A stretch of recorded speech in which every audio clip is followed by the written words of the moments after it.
bringing that back to our distressed investing environment that we were just discussing, during a distressed environment, they're going to say, it's the end of the world, the whole economy is defunct, our country is fucked, everything's fucked, every business is bankrupt, it's fucked, it's fucked, it's fucked.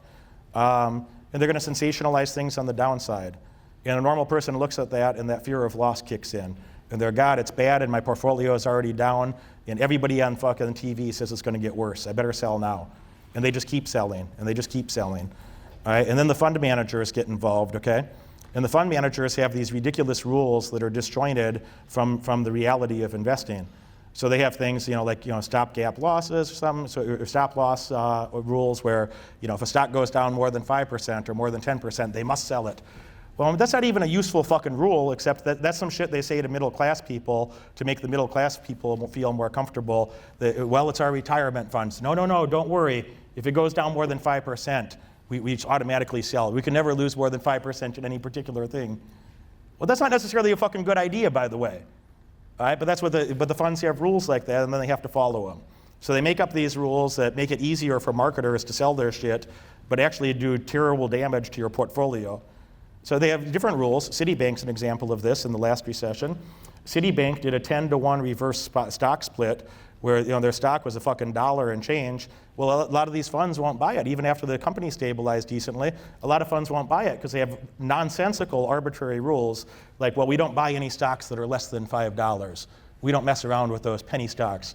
It's got to be $5 or more or whatever, X dollars or more. These are totally arbitrary and nonsensical rules.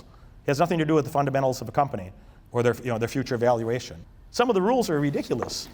So then the media makes things sound awful. People panic sell, and then funds sell stocks that have perfectly good fundamentals in a perfectly good future, and then they have to fucking liquidate positions that they don't even want to because their rules say so, and if they don't follow their own rules, they'll get sued later. So they're selling things that they'd like to be holding, and they're selling it irrationally. That fear of loss aversion is amazing. The way the whole market is designed, guys, if you don't know about this, you're at such a disadvantage. You're at such a disadvantage compared to somebody like me. Because I understand the rules in the stock market, I understand the finance, I understand the accounting, I can do math well, you can do math well. I understand the econ stuff. Most importantly, I understand human psychology way better than those fund managers. Way better than they do. Way better than they do. Almost all of them.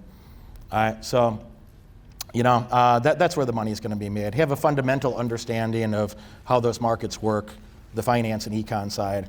And the more important thing is how are the humans going to behave? Understand some of those misincentives that are happening. How are the humans going to behave?